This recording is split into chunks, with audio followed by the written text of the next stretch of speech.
السلام عليكم ورحمة الله وبركاته. إن الله وملائكته يصلون على النبي يا أيها الذين آمنوا صلوا عليه وسلموا تسليما. اللهم صل وسلم وبارك على سيدنا محمد وعلى آله وعلى أصحابه أجمعين. ازيكم حبايبي، عاملين إيه؟ يا رب تكونوا بخير وصحة وسعادة. النهاردة بقى هنعمل أكلة يعني خدت مننا حوالي ساعة، وحاجة بقى كده تحفة تحفة وما بتاخدش وقت، وحاجة كده زي العسل. هنا إن شاء الله النهاردة هنعمل طاسة كبد وقوانص، بس حاجة بقى تغيير عن العادي، وإن شاء الله حاجة بقى كده فاخر، وحاجة بقى كده زي العسل. دي عندنا هنا هنعمل شوية رز أصفر النهاردة بطريقة برضك مختلفة، وإن شاء الله تعجب حضراتكم، وهنشوف هنزود عليه إيه النهاردة. ودي كان إن شاء الله كل المكونات بتاع الكبد والقوانص، وكل حاجة إن شاء الله هنقولها وإحنا شغالين حبايب قلب مع بعض. هنا كان معانا كيلو، كنت غسلاه كويس جدا جدا في الدقيق وخل وليمون وملح، وكنت سبته لمدة نص ساعة، مش بعوق عليه بصراحة علشان الكبدة ما بتستحملش. وبعد كده بشطفه كويس حبايب قلبي. بصوا هنا كنت بوريكم الواحدة كنت مقطعاه نصين، وكانت زي الفل وزي القشطة. كنت مقطعة الكبدة الواحدة نصين، والكبد والقوانص علشان حبايب قلبي أنا بحبها بتبقى كبيرة كده، مش بحبها صغيرة، بحب محتفظة بشكلها. النهاردة بقى هنعمل كل يوم بقى حيرة في الأكل، والنهاردة بقى هوريها لكم، وإن شاء الله هنعملها مع بعض بطريقة إن شاء الله تعجب ولادك، ويقولوا لك يا ماما كل يوم اعتمد الطريقة دي. بص كنت بوريها لحضراتكم، وإن شاء الله هنقول كل حاجة وإحنا شغالين حبايب قلبي، ويا رب يا رب إن شاء الله تعجبكم. هنا أول حاجة جبت حلة فيها بصلاية، وكنت هحط فيها المية غليت طبعا، وان شاء الله احط فيها القوانص اول حاجه. ليه يا ام مكه؟ علشان اول حاجه القوانص حبايب قلبي عارفين ان هي بتشد شويه، وكنت احطها تاخد 5 دقايق بالكتير، عقبال ان شاء الله او 10 دقايق، علشان ما تشدش معاكي وتبقى كويسه هي والقلوب، عقبال ما ان شاء الله نعمل احلى طريقه للرز. فسبتها اول حاجه، وبعد كده ان شاء الله نحط الكبده. هنا جبنا حله وحطينا فيها 3 معالق زيت ونص معلقه دي 7 بهارات، عشان نعمل احلى حبه رز حبايب قلب تاكلوه وتغيير عن العادي. وكان معلقتين بهارات اللي هو الرز الاصفر، وده مكعب ماجي حبايبي. واول ما يسخنوا ان شاء الله هنحط عليه المكون اللي هيخليه النهارده بقى مختلف وزي العسل معاكم على طول حبايب قلبي طبعا. ودي قبل ما انسى دي نص معلقه فلفل اسمر. نشوح الكلام الجميل ده كله، وان شاء الله هنشوف نضيف عليه ايه. طبعا كلنا عارفين ان الاولاد بيحبوا التغيير، وبعد يوم دراسي طويل وبعد مجهود فبنحاول نعمل لهم حاجات مختلفة علشان ما يزهقوش. دي حبايب قلبي اول ما سخنوا حطيت عليهم جزرايه مبشوره، هتبقى زي العسل وما تخافيش وما تقلقيش منها. احنا حطينا بقى عشان هو يبقى رز اصفر، فحطينا كله النهارده حاجات صفرة فيه. هنحط ان شاء الله جزر، وهنحط مكون تاني دلوقتي، هيبقى معاكي حبه رز زي العسل وتغيير عن الرز اللي هو الساده. وحطينا بقى ايه، نص واحده فلفل اصفر حبايب قلبي، ان شاء الله تعملوه وان شاء الله يبقى معاكم زي الفل. انا بصراحه ما بحبش فيه البصل فبعمله كده، والنهارده زودت عليه الجزر والفلفل الاصفر عشان يبقى كلهم ان شاء الله اللون بتاعهم اصفر. واول ما يتبلوا كده، انا مش عايزاه يتحرق، لا اول ما يدبل شويه ان شاء الله. كنت غاسله كيلو رز ومصفياه، هنحطه حبايب قلبي على الخلطه الجميله الجباره دي، ونشوح فيه كويس علشان حبايب قلبي لازم الرز يشمع كويس لمدة 5 دقايق. ما نحطش المية على طول علشان حبايبي ما يتعجنش معاكم. اهم حاجة ان انتي تقعدي تشوحي فيه الرز شوية، علشان كل حباية تشرب من النار وتاخد معاكي، تبقى طالعة مفلفلة وما تتعجنش منك. ده سر من اسرار الرز، لان انا بشوف ناس بتجيب مية على طول وبتحطها، لا اقعدي قلبي فيه شوية حبيبتي ويتشوحيه لغاية ان شاء الله ما ياخد لسوعة من كل الجهات علشان يطلع معاكي لما يشرب المية مفلفل. وهنا بقى حبايبي بصوا بقى اللون وبصوا الجمال، كله اصفر فاصفر. احنا ما حطيناش فلفل الاحمر، لا احنا عايزين كله اصفر فاصفر علشان يبقى خضار في الرز والاولاد ما يحسوش بيه. بصوا الجمال بقى. وظبطنا الملح، حطيت حوالي معلقة ونص. وبصوا بقى حاجة تحفة تحفة، وكانت حمص معايا. وان شاء الله دلوقتي هوري لحضرتك المية تتحط المعيار المظبوط بتاعه. بص كنا بنغطي بس حبايب الرز علشان ما يطلعش معاكي معجن، احنا غطيناه ويا دوب بنحط حبة تاني زيادة تأكيد، لان كلنا عارفين في رز بيشرب مية كتير وفي رز ما بياخدش مية. حطيت حبة صغيرين يا دوب غطيته، بعديه بحاجات بعديه بتغطى بحاجات بسيطة علشان ان شاء الله ما يتعجنش معاكي. وهنا بقى كان خلاص القوانص خدت غلوة. بصوا كنت بوريها لكم بعد كده ان شاء الله دلوقتي.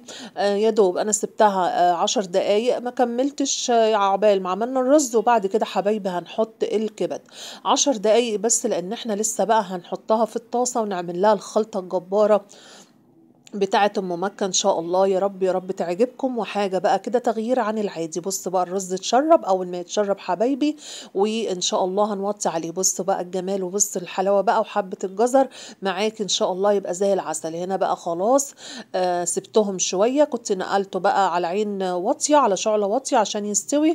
وهنا الكبد والقوانص بص ولا في ريم ولا في اي حاجة، عشان احنا غسلينها زي الفل. صفيتها بقى، وتعالوا بقى نشوف بقى مع بعض الخلطة الجبارة. حطينا معلقة كبيرة سمنة او معلقتين، يعني لو عندك معلقة صغيرة تحطي معلقتين، علشان ان شاء الله هنحط فيها الجمال ده كله بقى ان شاء الله. نفضي فيها بقى الكبد والقوانص بعد ما صفيناهم. وكان في بقى بصلايه اتحطت معاهم فشلتها. وان شاء الله دي بقى يا حبايب قلبي ما نحركهاش كتير على النار. بصوا هتحسوا ان انا يعني مش بقلبها جامد، لا انا بس بقلب بالراحه جدا جدا، علشان انا عايزه القطعه بقطعتها. وحبايب قلبي ما تكونش معانا متكسره بعد كده، لا انا بقلب بحذر شديد جدا. فبصوا بقى يا دوب اديتها تقليبه كده، وهنشوف بقى دلوقتي هنعمل فيها ايه. وسعت بقى، حطيت فلفلايه كامله حمرا على اصفر، نص اصفر ونص احمر. دي بقى طريقه بقى ان شاء الله ان شاء الله تعمليها، وتغيير عن العاديه، او حضرتك بتسلقيها او بتحمريها كده، لا اعملي بقى الطريقه دي وجربيها.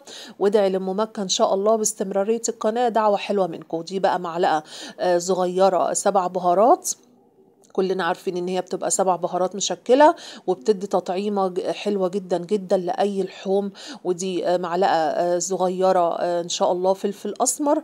وبصوا حبايبي انا مش عايزة بقلب فيها، بصوا يعني انا بدخل بس المكونات لغاية ان شاء الله ما تدبل معانا، ونحط باقي المكونات معانا، علشان زي ما قلت لكم ما تتكسرش منكم. بصوا بحذر جدا بتعامل معاها.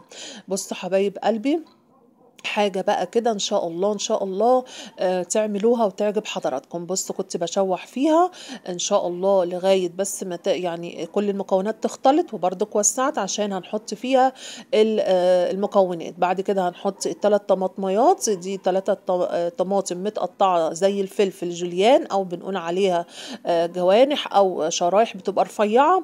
وبرضك بقلب حبايب قلبي بحذر. عايزة بقى احلى بقى طاسة، وعايزة بقى تغيير ان شاء الله اعمل الطاسة بتاع ام مكة دي، وان شاء الله حبيبة قلبي هتعجبك وعندك الخير كله. وغيري في الاكل عشان ولادك يحبوه ان شاء الله. هنا بقى كنا بنظبط الملح بتاعها، حطيت حوالي معلقة صغيرة ملح، ما بنكترش. ده كان كيلو كبد على قوانص، فما بنكترش عشان الحاجة ما تطلعش معاك حبيبتي حادقة. وبرده كنا بنقلبهم. بصوا بجيب من تحت كده لفوق، علشان ان شاء الله ما زي ما قلنا ما الواحدة ما تتفتفتش، وكلها ان شاء الله تطلع سليمة. انا بحب بصراحة منظرها كده، يعني بحبها زي ما هي كده، بتبقى الواحدة نصين، انما مش بحب اقطعها صغيرة. وبصوا بقى الرز الجبار بقى، ولا حاجة معجنة ولا حاجة لازقة. بصوا كنت بوريلكم. وجربيه بقى بالفلفل الاصفر والجزر، تغيير عن العادي وتحفة تحفة تحفة. هنا بقى رجعنا تاني للكبدة، وكنت بوسع بقى هنحط المكون اللي هيخلي ريحتها بقى تملى الشقة عند حضرتك، وهو معلقة توم كبيرة. على انا بطحنه بطحن التوم بفرمه، وبحط عليه فلفل اخضر بحفظه في علبة في التلاجة. فحطينا معلقة كبيرة، وهنحط معلقة دبس رمان. دوقي بقى الجمال، ودوقي بقى الطعامة، ودوقي بقى الفخامة. انا مش هتكلم كتير، الشكل طبعا بيتكلم عن نفسه. حاجة بقى أنا على طول بقى بعملها، وولادي بصوا عايزينها كل يوم كل يوم. حاجة بقى كده التوم هتشوفيه بقى إن شاء الله في الكبدة. بس بصراحة أنا مش بحط لها بصل، أنا جربت ده وجربت ده، بس بقول لكم على الحاجة الناجحة والحاجة اللي بتكون معايا ناجحة ومية في المية مظبوطة. التوم يا جماعة بتبقى تحفة تحفة فيها عن البصل حبايب قلبي، فجربيها. وجربي بقى معلقة دبس الرمان، وادعي لأم مكة دعوة حلوة إن شاء الله. عندك الخير كله وعندك الهنا. غيري في الأكل لأولادك عشان يحبوه، وبطريقة بطريقة تقديم شيك إن شاء الله، ياكلوا الحاجة وما يطلبوش حاجة من بره. بصوا بقى يعني حاجة بقى بتتكلم عن نفسها. يا دوب استنيت لما الخضار حبايب قلبي يدبل، وبصوا بالراحة أنا عمالة أحرك فيها بالراحة، علشان زي ما قلت لكم حبايب قلبي أنا مش عايزاها تتكسر مني، أنا بعملها برفق جدا. والحبة اللي احنا ال10 دقايق أول حاجة سويناها في المية دون، يعني بتخليها بتستوي شوية، ومنها ان احنا بنطرد اي زفارة او اي حاجة فيها، والحمد لله مغسولة زي الفل، فمش هيبقى فيها اي حاجة شوية كبدة زي العسل. فاحنا كنا بنقلب اهو بالراحة لغاية ما ان شاء الله الخضار يبدأ يدبل معاكي 10 دقايق كده، وان شاء الله تبقى جاهزة على التقديم. بصوا بحرك الصينية كده عشان مش عايزة اقلب فيها كتير، بس بخلط بس الخضار اللي هو بديله مساحة ان هو يستوي. وكانت بقى استوت. بصوا اللايك اهو بتاع ام مكة، اوعي تنسوني ودعوة حلوة واشتراك في القناة علشان كل جديد ان شاء الله هقولهولك في المطبخ، واخليكي أستاذة، لأن أنا عندي الطبخ ده عشقي عشقي عشقي. يعني أنا 24 ساعة، أنتوا عارفين الست المصرية بتبقى نص اليوم في المطبخ.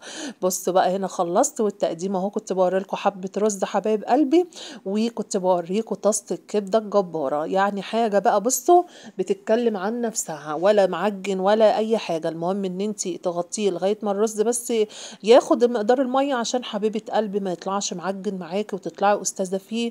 واهم حاجه تشوحيه كويس. بصي بقى الكبده بقى، بصوا كنت بقطع لكم حته، والريحه يا جماعه والجمال. يعني بصوا دي بقى كمان، يعني لو بحبه بقى عيش ما شاء الله، بس ما كانش عندي بقى ترش بقى وقلت احطهم. بصوا يعني الحمد لله اللي موجود بيسد، والف الف حمد وشكر. لايك بقى ومتابعه وشير للقناه، وادخلي بقى وقولي لحبايبك على قناه ام مكه دعميني واشتركي في القناه عشان ان شاء الله القناه تكبر بيكم حبايب قلبي. واكتبوا لي تعليق حلو لأنه بيفرحني. والسلام عليكم ورحمة الله وبركاته.